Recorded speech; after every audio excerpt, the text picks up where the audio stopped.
Shalom, shalom, shalom. Selamat pagi masyarakat iman yang dikasih oleh Tuhan. Kita bersyukur satu minggu telah lewat dan kita percaya bahwa di minggu ini akan ada berkat-berkat yang tercurah, anugerah dan kebaikan yang datangnya dari sorga bagi tengah-tengah dunia, karena Tuhan telah menjadi anugerah bagi hidup kita melalui salibnya. Mari bersama-sama kita awali minggu ini dan kita awali dengan percaya hujan berkat kan tercurah. Kidung Jemaat 403 bait pertama dan yang kedua. Kidung Jemaat 403 bait yang pertama hingga yang kedua.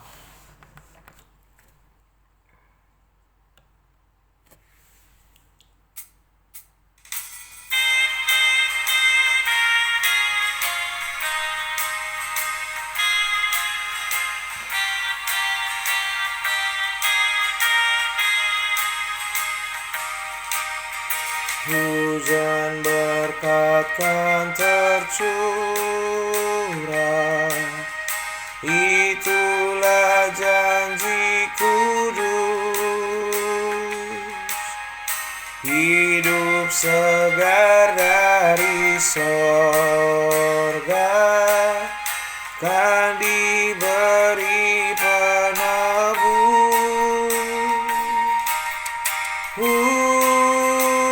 Hujan berkat-Mu, itu yang kami perlu.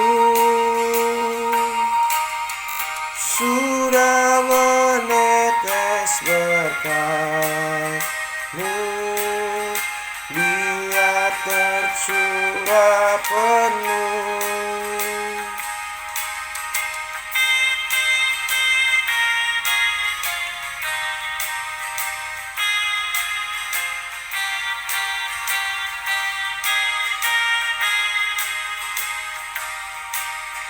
Hujan berkat kan tercurah, hidup kembali segar di atas bukit dan lurah, bunyi derai terdengar. Hujan berkat-Mu, itu yang kami perlu. Sudah menetes berkat-Mu,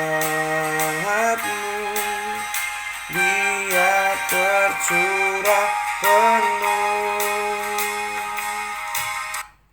Mari kita berdoa. Tuhan, kami percaya bahwa anugerah dan kebaikan Tuhan akan tercurah bagi setiap kami. Dan biarlah sebelum kami mengawali hari ini, kami mau bersama-sama datang di hadapan firman Tuhan yang akan menopang dan menguatkan kami. Kami serahkan ya Tuhan, hanya dalam nama-Mu kami berdoa dan akan selalu bersyukur. Amin. Bapak Saudara, bersama-sama, karena kemarin kita selesai kitab Keluaran, ini kita masuk kitab Imamat. Imamat 1 ayat 1 sampai 8. Imamat pasal pertama ayat 1 sampai 8. Imamat 1 ayat 1 sampai 8, dengarkanlah sabda Tuhan. Tuhan memanggil Musa dan berfirman kepadanya dari dalam kemah pertemuan. Berbicaralah kepada orang Israel dan katakan kepada mereka, apabila seseorang di antara kamu hendak mempersembahkan persembahan kepada Tuhan, haruslah persembahanmu yang kamu persembahkan itu dari ternak, yakni dari lembu sapi atau dari kambing domba. Jikalau mempersembahkan merupakan korban bakaran dari lembu, haruslah ia mempersembahkan seekor jantan yang tidak bercela. Ia harus membawanya ke pintu kemah pertemuan supaya Tuhan berkenan akan dia. Lalu ia meletakkan tangannya ke atas kepala korban bakaran itu, sehingga baginya persembahan itu diperkenankan untuk mengadakan pendamaian baginya. Kemudian haruslah ia menyembelih lembu itu di hadapan Tuhan, dan anak-anak Harun, imam-imam itu, harus mempersembahkan darah lembu itu dan menyiramkannya kepada sekeliling mesbah yang di depan pintu kemah pertemuan. Kemudian haruslah ia menguliti korban bakaran itu dan memotong-motongnya menurut bagian-bagian tertentu. Anak-anak imam Harun haruslah menaruh api di atas mesbah dan menyusun kayu di atas api itu. Dan mereka harus mengatur potongan-potongan korban itu dan kepala serta lemaknya di atas kayu yang sedang menyala di atas mesbah. Nah, Bapak Saudara, selama beberapa hari mendatang, khususnya di kitab Imamat ini, kita akan bicara soal jenis-jenis korban persembahan umat Israel kepada Tuhan. Mulai dari bagian yang pertama, yaitu korban bakaran. Nah, Bapak Saudara, perikop ini memang tidak menjelaskan fungsi korban bakaran itu, dampaknya bagi Tuhan umat, tetapi yang diberikan itu adalah ketentuan-ketentuan. Potongannya bagaimana dia harus bawa. Kita menemukan bahwa persembahan bakaran dipersembahkan itu jadi persembahan rutin. Dan kalau nanti kita baca lebih lanjut lagi dan yang saya pelajari sejauh ini memang korban bakaran persembahan ini adalah salah satunya selain karena persembahan rutin tapi juga pemenuhan nazar. Jadi kalau misalnya kita habis nazar, kita memberikan korban ini untuk menutup si nazar itu ketika kita sudah memenuhinya gitu ya. Dan dari beragam fungsi korban bakaran, perikop ini memastikan bahwa bagaimana umat Israel itu harus mempersembahkannya dengan tidak bercacat dan tidak melanggar satu aturan pun. Dari lembunya dikasih, baik itu lembu, kambing, domba, burung, dibawa yang terbaik yang tidak bercacat, dan ketika dipotong pun harus bagian-bagiannya dibersihkan, harus dapat yang terbaik. Dan dibanding semua korban bakaran, Bapak Ibu Saudara, sebenarnya kenapa ini ditaruh nomor 1? Karena korban bakaran itu paling mahal pada masa itu. Tidak ada bagian yang digunakan karena seluruh korban itu dibakar habis. Jadi kalau yang lain tuh ada bagian yang dibagi ke keluarga, ke imam, tapi kalau ini benar-benar ke sebagian besarnya dimakan habis gitu ya. Supaya kalau dari pengalamannya Kain dan Habel, apinya itu diberikan bagi Tuhan. Dan sebagai binatang korban, Tuhan menyediakan ada alternatif. Bukan hanya lembu jantan, ada kambing domba, ada burung tekukur, burung merpati. Jadi ada pilihan-pilihan ekonomis kalau bagi orang-orang yang tidak mampu. Memang lembu jantan itu yang paling mahal. Hewan ternak yang kegunaannya bukan cuma buat dikorbankan, tapi bercocok tanam. Di sisi lain, burung tekukur atau anak burung merpati itu kelihatannya sangat murah yang bisa terjangkau. Tapi selama dipersembahkan dengan benar, maka mau yang lembu mau yang burung tekukur, semuanya baik di hadapan Tuhan.